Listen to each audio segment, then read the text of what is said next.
protected itself by announcing two different efficacy rates for the Sinovac shots.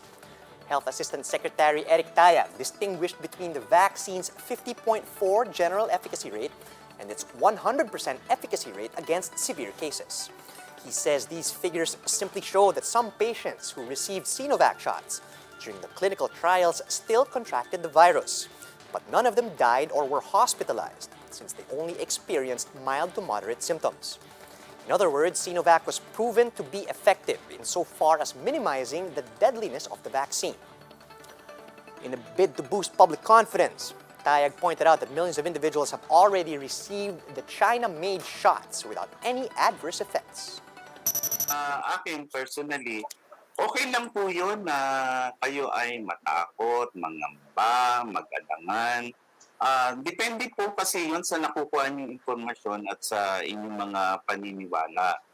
Subalit, gusto rin namin malaman ninyo po na mahigit 200 milyon na po ang nabukunahan sa buong mundo.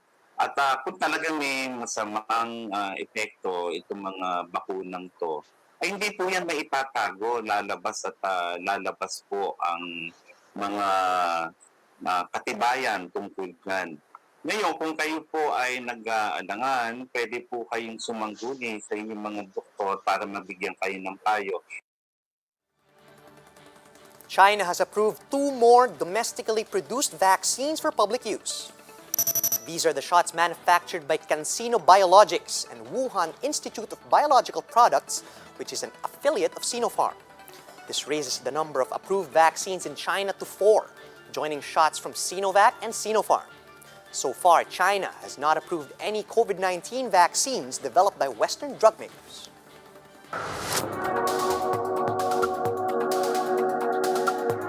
Medical researchers are seeing the Pfizer-BioNTech shot as the key to ending the COVID-19 pandemic. This follows promising results from a study involving 1 million people in Israel. Bloomberg's Rachel Chang reports. What we're seeing outside in Israel is pretty much a validation of what we had hoped for in the clinical trials, and that's really important because, you know, in the real world, people behave differently. There are a lot more uncertainties compared to clinical trials, so the fact that these mRNA vaccines are showing to be as extraordinarily effective as hoped for is a really good sign. What's also incredibly important is they're not just almost preventing sickness and fatalities, but the vaccines are also preventing transmission of the virus, which was something that was not studied in the trial, so that remained a big uncertainty.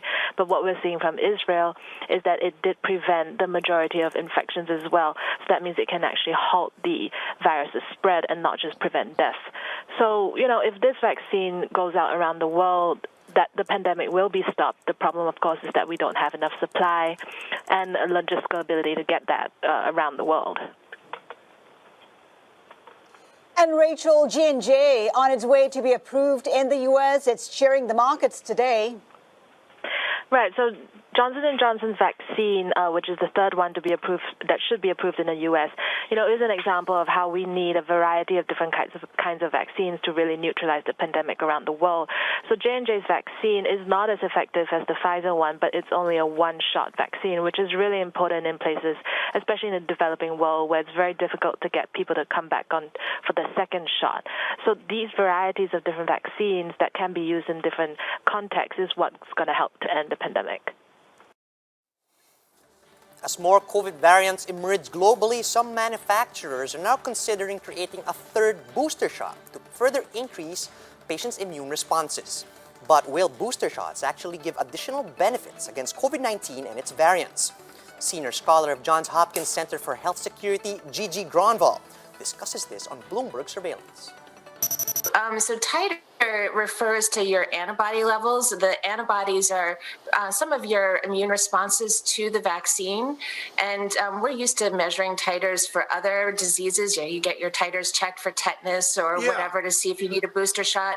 But that's not the only part of your immune system. And so what I think is the missing story with the variants and some of the fear surrounding them is that these vaccines are also stimulating T cells and other cells of your immune system system that are a little more resilient to some of the variant changes. And so what I would encourage everyone to look at is the real world data, to not just see if the antibody titers are falling or the neutralization titers are falling, but to see if there's actually a real world difference, because thankfully everybody's immune system is a lot better armed than just the one lab assay can detect. We are gaining confidence as a nation and frankly as a world. Bloomberg speaking with the World Health Organization leadership from Africa just moments ago, an hour ago or so.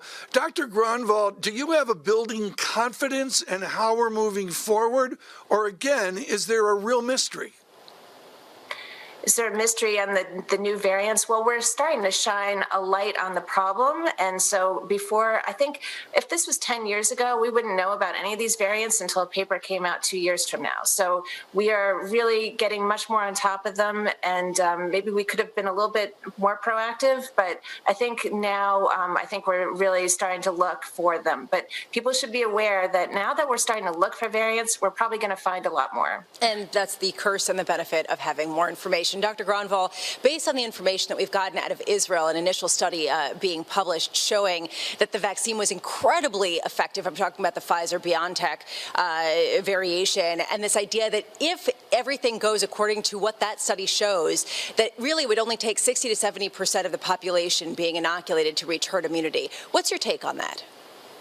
I think it's great news. I think as soon as you're offered a vaccine, you should take it, and I cannot wait to get mine. So yes, I think it's very encouraging. It's real world data that shows that vaccination works, and we knew that, but people should also know that other things really work too, like masks work, improving indoor ventilation, that works too, but until you can get vaccinated, make sure you take all those precautions. We'll be back with more stories after a quick break. Keep it here on One News.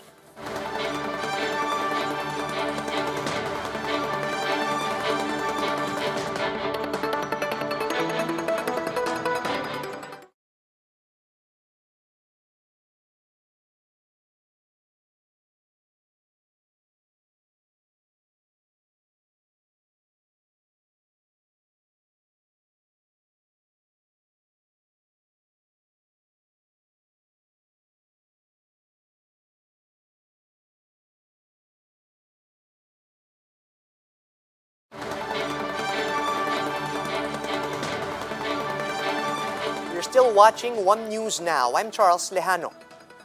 With just around 7 months before the end of voter registration, the COMELEC is reviving its Wakawaka campaign in Quezon City to boost the number of new registrants for the 2022 elections. To give us more details on this, we have Ria Fernandez reporting live from Quezon City. Ria, good morning. What do you have for us? Charles, good morning. The Commission on Elections held a Wakawaka here in Gawad Kalinga Village in Barangay Talipapa, Quezon City. This is in a bid to encourage more Filipinos to register for the upcoming local and national elections in 2022. Wakawaka is a voter education campaign that aims to inform citizens about the importance of exercising their right to suffrage. This has also been a long time campaign of COMELEC encouraging Filipinos to register. The poll body aims to have 4 million new voters for next year.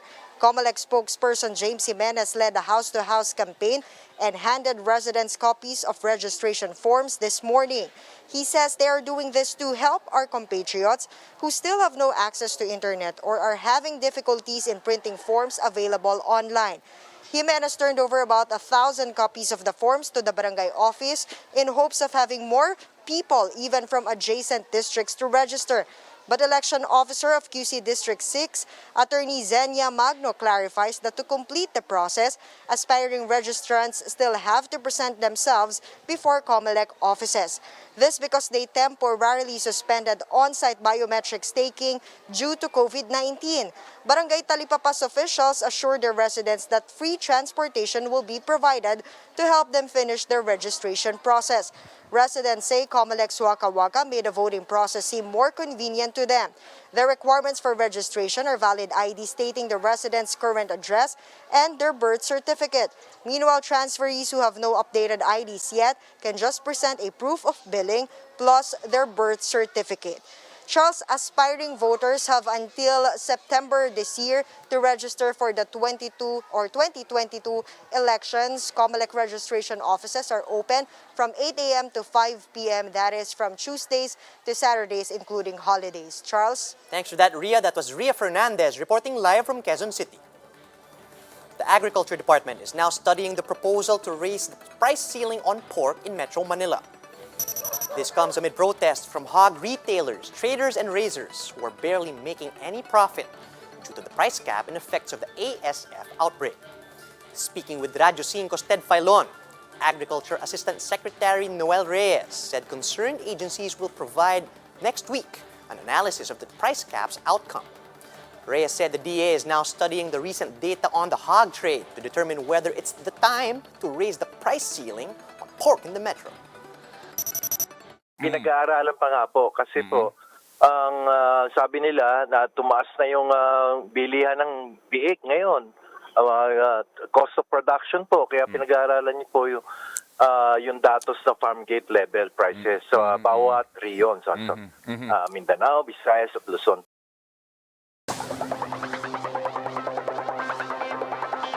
United City's Bienvenido Maranon and Ateneo's Ange Kwame are now one step closer to attaining Filipino citizenship after getting the nod from the Senate panel this week.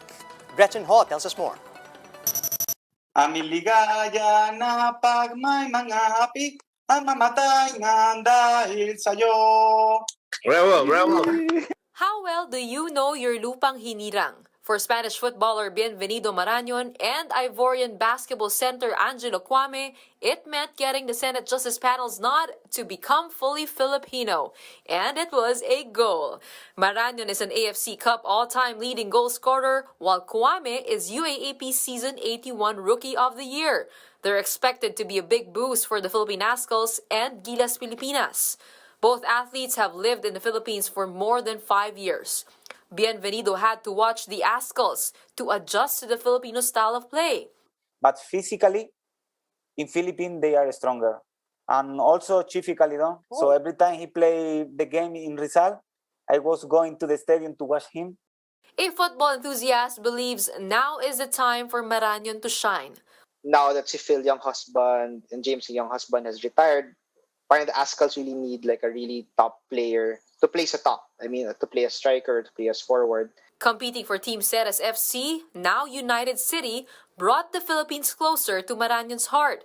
He wants to give back by putting up his own football academy.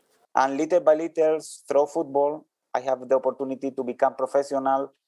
And my life changed. And not only my life, the life of my family also changed. So I want to do the same with the Filipino. For Ateneo Blue Eagle Angelo Kwame, it was the opportunity to study and play at the same time that brought him to Philippine shores. Because we never know, basketball won't be like for life. So I'm planning to be a businessman. I fell in love with the culture, the way how the respect for all this, and parang madami yan eh.